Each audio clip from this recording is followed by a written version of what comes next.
Guys, welcome to our own YouTube channel. आज हम करेंगे जो एक थ्योरम कह लो या एग्जाम्पल कह लो। एग्जाम्पल नंबर मैंने तो 4 से लिखा हुआ, अदरवाइज एक थ्योरम भी कह सकते हो आप लोग इसे, क्योंकि इसमें भी फॉर्मूला फाइंड आउट करना है आप लोगों को। प्रोसीजर वही रहेगा जो अब तक हम करते आए हैं, कोई डिफरेंस नहीं है। पहले मल्टीप्लिकेटिव प्रूव करेंगे, फिर केसेस डिस्कस करेंगे उसके लिए। ठीक, तो शुरू करते हैं। कल वीडियो नहीं आ पाई तो उसके लिए सॉरी। आज हम करेंगे ये टॉपिक जो कल करना था, मैं कल का शेड्यूल्ड था टाइम, बट कुछ टेक्निकल इश्यूज़ की वजह से नहीं डल पाई ये वीडियो, तो आज करते हैं। स्टेटमेंट है, show that if a function f is a multiplicative function of n, then gn is equals to summation over mu d into f of d divides n is a multiplicative function of n and find its value. मतलब वही है जो अब तक करते आए थे। अब तक क्वेश्चन हमारे होते थे कि प्रूव fn या फाई n या सिग्मा n या डिवाइजर ऑफ n, इस तरह के फंक्शन होते थे, प्रॉपरली नेमिंग जो फंक्शंस होते हैं। तो हम करते थे कि उनको पहले मल्टीप्लिकेटिव प्रूव करते थे, देन हमारा अगला काम होता था कि हम उसके लिए फॉर्मूला फाइंड आउट करते थे, या फिर इन्होंने कह रखा फाइंड इट्स वैल्यू। तो वैल्यू फाइंड आउट करेंगे इसकी। देखो, सबसे पहले मल्टीप्लिकेटिव फंक्शन प्रूव करना है, उसके लिए चलते हैं। हमें पता है मोबीज फंक्शन हम पढ़ के आए थे, यू एन मतलब म्यू एन, वो एक मल्टीप्लिकेटिव फंक्शन होता है। मोबीज फंक्शन प्रूव भी किया था हमने कि वो एक मल्टीप्लिकेटिव फंक्शन है। एफ क्वेश्चन में गिवन है कि मल्टीप्लिकेटिव फंक्शन है, तो हम इन दोनों की प्रोडक्ट को लेट कर लेते हैं साई एन। ठीक है, साई एन, इन दोनों के प्रोडक्ट को। अभी इस पे f n into mu n है, अभी इस पे समीशन रन नहीं कर रहा है, सिंपल साई एन है। ठीक है, तो अगर हम कहेंगे कि साई एन को हम मल्टीप्लिकेटिव फंक्शन, अगर ये दोनों मल्टीप्लिकेटिव हैं तो इनकी प्रोडक्ट भी मल्टीप्लिकेटिव होगी। इस चीज़ को हम प्रूव करेंगे। ठीक है, कि साई एन को, जब साई एन हो जाएगा तो उस पर समीशन लगा के हम कह देंगे कि जी एन भी होगा। वो स्टेटमेंट लिखनी है आपको, मैं बताऊँगी कौन सी लिखनी है। देखो, साई एन को करना है multiplicative function prove. Multiplicative function क्या होता है, देखो यहाँ लिख लेना आप लोग, late n1, n2 belongs to n1 और n2 का GCD इज इक्वल्स टू 1। ठीक है, ये चीज़ें लिख लेना। Sigh of n1 into n2, अगर हम ये प्रूव कर दें sigh of n1 into sigh of n2 की इक्वल आ रहा है, ये सारी चीज़ इनकी प्रोडक्ट, मतलब प्रोडक्ट पे ये अलग अलग हो रहा है ये फंक्शन, तो हमारा काम हो जाएगा और हम कह देंगे साई एक मल्टीप्लिकेटिव फंक्शन है। ठीक है, वैल्यू पुट करते हैं, साई ऑफ n1 n2, इसकी जगह फंक्शन की वैल्यू रखो F of n1 n2 into mu of n1 n2, ये सब रिवर्स कर रखा है। ठीक है, म्यू एक मल्टीप्लिकेटिव फंक्शन है तो वो प्रोडक्ट पे अलग अलग हो जाएगा। एफ हमें क्वेश्चन में गिवन है कि वो एक मल्टीप्लिकेटिव फंक्शन है, वो भी प्रोडक्ट पे अलग अलग हो जाएगा। सिर्फ इनको रीअरेंज किया हुआ है, एफ ऑफ n1 को इधर लेके आए, म्यू ऑफ n2 को इधर लेके आए। ये तुम्हें देख के पता चल रहा है कि अगर एफ एन म्यू एन जो है वो साई एन है, तो म्यू ऑफ n1 और एफ ऑफ n1 क्या होगा, साई ऑफ n1। ये क्या होगा, साई ऑफ n2। तो यहाँ से पता चलेगा कि साई फंक्शन जो है वो क्या है, मल्टीप्लिकेटिव फंक्शन है। अगर हमने एक स्टेटमेंट पढ़ी थी या एक प्रूफ पढ़ा था, स्टेटमेंट क्या है, हमने एक प्रूफ किया था कि अगर एफ एन कोई फंक्शन जो है वो मल्टीप्लिकेटिव है, तो उस पर समीशन जब रन होगा, d divides n f of d कह लो या कैसे भी, तो वो भी फंक्शन क्या होगा, मल्टीप्लिकेटिव, ये पूरा फंक्शन। तो वही स्टेटमेंट आपको लिखनी है। मैंने स्टेटमेंट लिखी हुई है, वो प्रॉपर लिख लेना। मैंने आपको, देखो साई एन हो गया मल्टीप्लिकेटिव फंक्शन, तो साई एन तो यही था, तो अगर साई एन मल्टीप्लिकेटिव है तो summation over d divides n psi d, वो भी मल्टीप्लिकेटिव होगा। वो है क्या, जी एन ही है। ये स्टेटमेंट लिखनी है कि अगर एफ एन एक मल्टीप्लिकेटिव फंक्शन है, then summation d divides n f of d, ये भी एक मल्टीप्लिकेटिव फंक्शन होता है। ठीक है, इसका प्रूफ हम कर चुके हैं स्टेटमेंट का, तो आपको यहाँ स्टेटमेंट यूज़ करनी है ये कैसे आया है। ठीक है, तो जी एन जो मल्टीप्लिकेटिव फंक्शन प्रूव हो गया है। अब नेक्स्ट काम हमें क्या करना था, नेक्स्ट हमें करना था कि हमें उसकी वैल्यू निकालनी थी, किसकी, जी ऑफ एन के लिए फॉर्मूला निकालना था कि इसका जनरल फॉर्मूला क्या आएगा। ठीक है, तो वो काम करेंगे अभी हम फॉर्मूले के लिए। एक minute,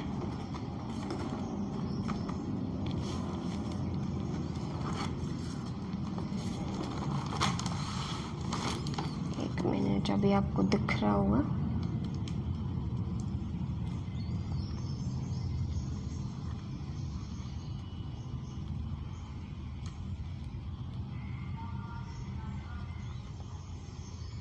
value of g n, देखो फॉर्मूला निकाल रहे। If f of n is equals to 0, अगर फंक्शन की वैल्यू 0 आ रही है, एन 0 नहीं है, एन नेचुरल नंबर है, वो 1 से ही वैल्यू शुरू होगी। हम हमेशा केस डिस्कस करते थे इसकी n इक्वल्स टू 1 के लिए और n ग्रेटर देन 1 के लिए, ऐसे करते थे, वही करेंगे आज भी। लेकिन इसमें प्रोडक्ट, दो फंक्शंस की प्रोडक्ट की फॉर्म में है जी एन, तो एक बार हमें ये भी तो लेट करना होगा, क्या पता फंक्शन की वैल्यू ही 0 हो जाए। ठीक है, कि n 0 नहीं है, n 0 के लिए डिस्कस नहीं कर रहे, केस वही हो गए n इक्वल्स टू 1 के लिए, n ग्रेटर देन 1 के लिए, जो हमेशा आप लोग करते आए हो। एक फंक्शन हमने केस अलग से बना लिया, अगर फंक्शन की वैल्यू 0 हो जाए, ठीक है, n 0 नहीं, एफ ऑफ एन अगर 0 हो जाए, तो अगर एफ ऑफ एन 0 हो जाता है तो ये पूरा फंक्शन मतलब जी एन 0 हो जाएगा। ठीक है, अब केस डिस्कस करेंगे कि फंक्शन की वैल्यू 0 ना हो। 0 ना हो कब? तो फंक्शन की वैल्यू 0 नहीं है, उसके लिए दो केस डिस्कस करेंगे कि अगर n की वैल्यू 1 है तब, और अगर n की वैल्यू 1 से बड़ी है तो। ठीक है, तो हम लेट करते हैं कि if n equals to 1, f of 1 is equals to 1, हम ये लेट करके चले कि अगर n इक्वल्स टू 1 की वैल्यू के लिए, केस है n इक्वल्स टू 1 की वैल्यू के लिए f of 1 is equals to 1, हमें पता है मूवीज़ फंक्शन की वैल्यू 1 पे 1 ही होती है।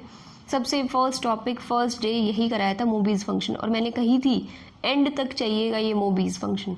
आज तो नहीं आएगा इन्वर्जन फॉर्मूला, कल नेक्स्ट वीडियो जब आएगी मूवीज़ इन्वर्जन फॉर्मूला आएगा, तो आपको मूवीज़ फंक्शन आना ही चाहिए। अगर आपको नहीं आता तो एक बार पार्ट 1 से जाके जल्दी जल्दी रिकैप्चुलेट करते हुए आप वीडियोस देख लीजिए, ताकि आपको सारी की सारी वीडियो जो थियोरम्स हैं, क्वेश्चंस हैं, वो आपको क्लियर होते चले। ठीक है, अब एफ ऑफ 1 1 है, म्यू ऑफ 1 1 है, तो इन दोनों की प्रोडक्ट भी 1 होगी, दैट इज जी ऑफ 1। ठीक है, तो जी एन की वैल्यू, अगर एन की वैल्यू 1 है तो जी एन की वैल्यू भी 1 है। अब केस नंबर 3 कह लो या सेकंड कह लो कि n जब 1 से बड़ा है, तो अगर n की वैल्यू 1 से बड़ी है तो हम उसको प्राइम की प्रोडक्ट प्राइम फैक्टराइजेशन करके उसको डिस्टिंक्ट प्राइम की फॉर्म में लिख सकते हैं, प्राइम डीकम्पोजिशन ऑफ n, या फिर ये कह सकते हो प्राइम फैक्टराइजेशन ऑफ n। इस तरह की प्राइम की फॉर्म में लिख लिया, प्रोडक्ट ऑफ प्राइम्स की फॉर्म में। सारे पी जो है वो डिफरेंट हैं, डिस्टिंक्ट हैं, और उनकी जो अगर कोई रिपीट हो रहा था उनको पावर की फॉर्म में लिखा हुआ है। G of n is equals to क्या होगा, जी ऑफ दिस। अब जी हम प्रूव कर चुके हैं, एक मल्टीप्लिकेटिव फंक्शन है, तो वो प्रोडक्ट पे अलग अलग हो जाएगा। अगर इनकी वैल्यू मिल जाए तो जी एन का फॉर्मूला मिल जाएगा। इनकी वैल्यू कैसे निकालें? अगर इनमें से किसी एक की वैल्यू आ जाए तो हम जहाँ अल्फा 1 आएगा, मान लो इसकी वैल्यू आ गई, तो अल्फा 1 है तो अल्फा 1 रख देंगे, P1 है तो P1 रख देंगे। इसकी वैल्यू निकालने को, जब हमें इसकी मिल गई और इसकी निकालनी है, तो जहाँ P1 था वहाँ P2 रख देंगे, जहाँ अल्फा 1 था अल्फा 2 रख देंगे। तो सिंपल सी बात है कि आपको अगर इनमें से किसी एक की वैल्यू मिल जाए तो काम हो जाएगा। तो हम कैलकुलेट करते हैं जी ऑफ P की पावर अल्फा के लिए। ठीक है, इन जनरल हम करेंगे, और जहाँ P की पावर अल्फा के लिए करेंगे, P1 की पावर अल्फा 1 हो तो जहाँ P है P1 रख देंगे, अल्फा 1 रख देंगे। P2 की पावर अल्फा 2 हो तो जहाँ P वैल्यू आएगी वहाँ P2 रख देंगे, अल्फा आएगा अल्फा 2 रख देंगे। ठीक है, तो जी ऑफ P की पावर अल्फा के लिए हम वैल्यू निकालेंगे। एक देखते हो, जी ऑफ P की पावर अल्फा, फॉर्मूला जो था उसमें रखो, जो क्वेश्चन में फंक्शन गिवन था, summation D divides P alpha, क्योंकि यहाँ जी ऑफ n होता था, यहाँ n होता था, n की जगह सिर्फ P raise to the power alpha रखा है, यहाँ वैल्यू पुट की। इस प्राइम को P की पावर अल्फा को डिवाइड करने वाले D कौन से होंगे, 1 P square up to P की पावर अल्फा, ये नंबर्स होंगे जो इस P की पावर अल्फा को डिवाइड करेंगे। चलो रखते हैं, mu of 1 f of 1 plus mu of P into f of P plus mu of P square plus f of P square up to so on mu of P की power alpha into f of P की power alpha. देखो mu of 1 की value क्या है 1, f of 1 की value क्या है 1, तो दोनों की प्रोडक्ट 1। म्यू ऑफ पी क्या होता था, पी एक स्क्वायर फ्री नंबर है और मैंने बताया था स्क्वायर फ्री नंबर की वैल्यू म्यू पे क्या होती है -1 की पावर आर होता था जितने प्राइम्स होते थे। प्राइम्स कितने हैं पी में, एक ही प्राइम है सिंगल पी, तो -1 की पावर 1, -1 की पावर 1 इज -1 और ये f of p as it is. अगला आएगा mu of p square into f of p square. Mu of p square क्या होगा, म्यू ऑफ पी स्क्वायर क्या है, एक स्क्वायर फ्री नंबर है नहीं है, और जब भी कोई स्क्वायर फ्री नंबर ना हो तो उस पर मोबीज फंक्शन वैल्यू कितनी देता है 0। फर्स्ट पार्ट में पढ़ाया था, नहीं समझ आ रहा है कि कैसे आ रहे हैं तो एनालिटिकल नंबर थ्योरी की प्लेलिस्ट का पार्ट नंबर 1 पे चले जाइए, ठीक है। और तो म्यू ऑफ पी स्क्वायर क्या हो गया 0, ऐसे ही पी क्यूब में भी प्राइम रिपीट होंगे तो वो भी 0, तो इन द एंड सिर्फ ये 2 बचेंगे, बाकी सब की वैल्यू क्या होगी 0। 1 माइनस एफ ऑफ पी, तो जी ऑफ पी अल्फा की वैल्यू क्या आई 1 माइनस एफ ऑफ पी। अगर मैं कहूँ जी ऑफ पी अल्फा की ये है, G of P one alpha 1 की क्या होगी 1 minus F of P 1, P two की power alpha 2 1 minus F of P की पावर पी 2, ठीक है। तो इन सब की, और जब इन सब की मिल जाएगी तो इनकी प्रोडक्ट मतलब पाई की फॉर्म में रिप्रेजेंट करते हैं इसको, प्रोडक्ट है, सम होता तो समेशन। पाई आई की वैल्यू जो प्रोडक्ट है वो कहाँ से कहाँ तक रन हो रही है, आई की value from 1 to r 1 minus F of p i, ठीक है। तो ये पी की पावर अल्फा के लिए था, इन जनरल हमें जी एन मिल गया ये, ठीक है। इसमें ये G n is equals to pi of I की वैल्यू 1 से आर की बजाय हम ये भी तो कर सकते हैं पी डिवाइड्स एन, जहाँ जहाँ पी जो है वो एन को डिवाइड करेगा, ये जो फंक्शन है ये रन करता चलेगा, ठीक है। इसी के बेस पे एक कोरोलरी है, अगर फंक्शन की वैल्यू जस्ट वेट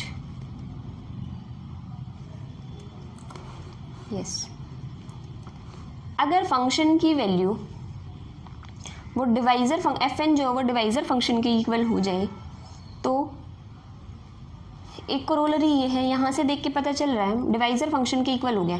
तो अगर जब भी प्राइम की वैल्यू निकालनी हो एफ ऑफ पी की वैल्यू, तो वो क्या होगी डी ऑफ पी की वैल्यू। डी ऑफ पी किसी भी प्राइम के लिए डिवाइजर फंक्शन निकाल के देख लो कितने डिवाइजर मिलते हैं।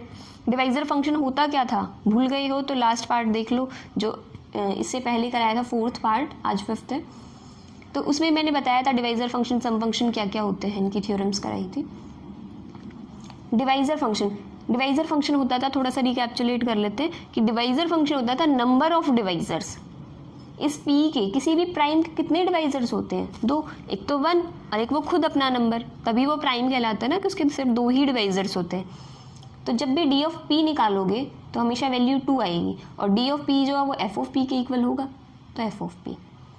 तो अगर वैल्यू एफ फंक्शन जो है वो डिवाइजर फंक्शन हो, मतलब मोबीज फंक्शन और डिवाइजर फंक्शन की प्रोडक्ट निकालनी है तुम्हें जीएन में, तो उसकी वैल्यू क्या होगी।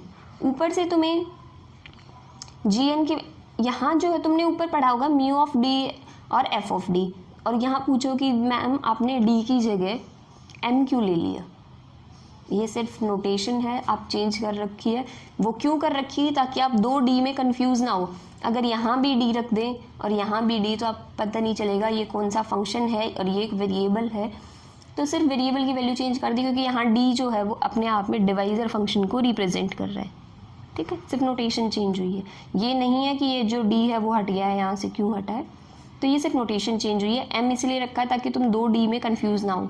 वहाँ सिंगल डी था, वहाँ कोई डिवाइजर फंक्शन था ही नहीं, कोरोलरी में डिवाइजर फंक्शन आ गया है तो इसलिए एक डी आ गया, तो इसलिए वहाँ से डी हटा दिया है ताकि आप कंफ्यूज ना हो दोनों के दोनों में, ठीक है। उसके बाद जब यहाँ जी एन था तो ये फंक्शन आया था 1 minus F of P.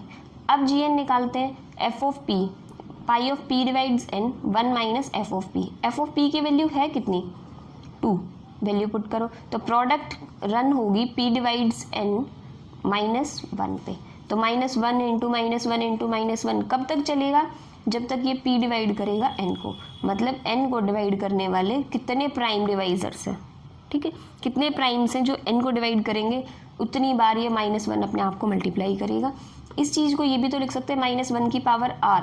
r वो नंबर है कि कितने डिवाइजर्स है, प्राइम डिवाइजर्स हैं उस n के, ठीक है। तो जितने प्राइम डिवाइजर्स होंगे उतनी बार ही -1 अपने आप को रिपीट करेगा, यही चीज़ है ये पाई -1, ठीक है। तो ये करोलरी थी कि अगर इस फंक्शन में, ऊपर वाले क्वेश्चन के फंक्शन में या इस थ्योरम की वैल्यू जो है वो फंक्शन की fn की जगह अगर डिवाइजर फंक्शन हो तो कैसे काम करेगा।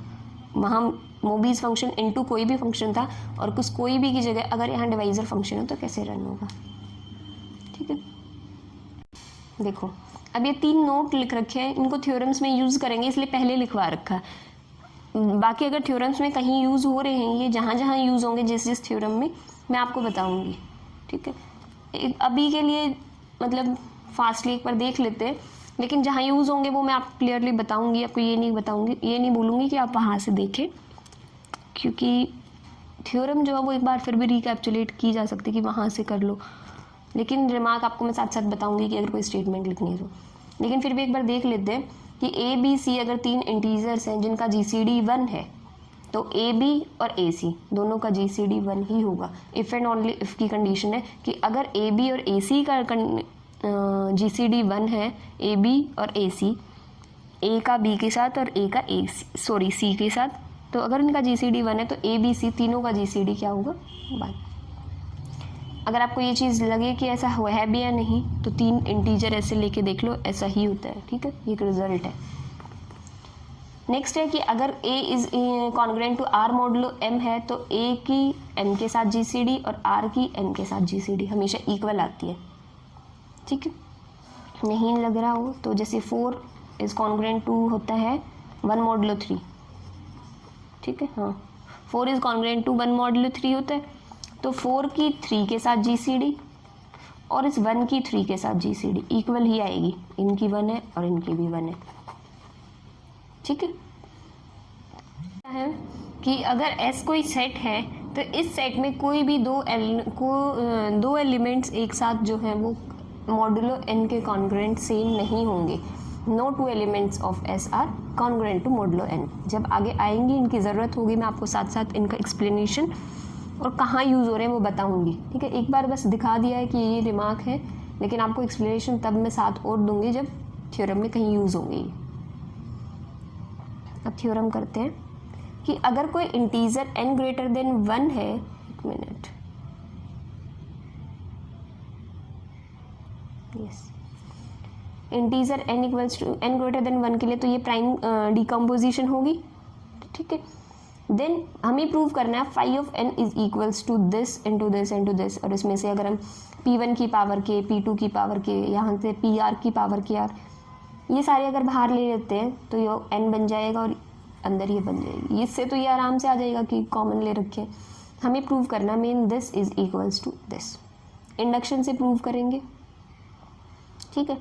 तो सबसे पहले तो देखते हैं, हम ये चीज़ प्रूव करके आ चुके हैं, फाई ऑफ p की power k is equals to p की पावर k माइनस p की पावर k माइनस 1, ठीक है। ये प्राइम के लिए था, ये कोई भी अगर n है तो उसके लिए हमें प्रूव करना है। तो इसमें हम इस चीज़ को ये भी तो लिख सकते हैं, अब क्योंकि यहाँ p की पावर k1 है कि p की पावर kr, pr की power kr is equals to pr की पावर kr माइनस pr की पावर kr माइनस 1। मतलब इस तरह से यहाँ p की पावर k के लिए है तो p1 की पावर k1, p2 की पावर k2, pr की पावर kr के लिए भी कर सकते हैं। तो r के ऊपर हम इंडक्शन लगाएंगे और इसे इंडक्शन से प्रूव करेंगे इस चीज़ को हम, ठीक है। देखो अगर यहाँ पे p1 की वैल्यू r की वैल्यू 1 के लिए देखते हैं, 1 के लिए देखेंगे तो ये सारी चीज़ें हट जाएंगी, सिर्फ इतना बचेगा। तो फाई ऑफ p1 की power k1 is equals to this, ठीक है। नेक्स्ट करते हैं r, आप ये लेट करके चलेंगे कि r इक्वल्स टू i के लिए ये चीज़ होल्ड कर रही है और r+1 के लिए हम प्रूव करेंगे, ठीक है। देखो आर इक्वल्स टू आई के लिए चीज़ होल्ड कर रही है, तो P1 K1 P2 K2 up to PI KI जो है वो इस चीज़ को हमने लेट कर लिया कि यहाँ तक ये ट्रू है। और फिर हम प्रूव करेंगे कि k की पावर PI प्लस 1 मतलब r equals to i plus 1। For r equals to 1 let us assume that this result holds या this result is true for r equals to i।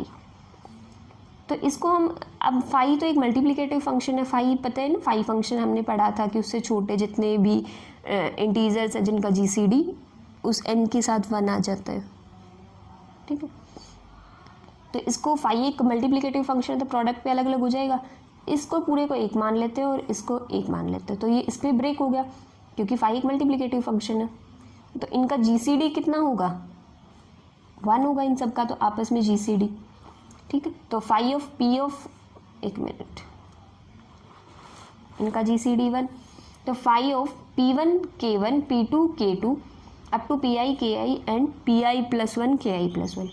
इसको ब्रेक किया था हमने यहाँ से लेके यहाँ तक और यहाँ से यहाँ तक, तो इनको ब्रेक करेंगे और जहाँ हमने रिजल्ट ट्रू माना था इतने के लिए रिजल्ट तो हमने ट्रू लेके चले थे कि ये जो चीज़ है वो किसके इक्वल है, तो फ्रॉम स्टार या कुछ भी कह लो इसकी वैल्यू पुट कर रखी और ये as it is phi of PI plus 1 की पावर KI प्लस 1 की वैल्यू।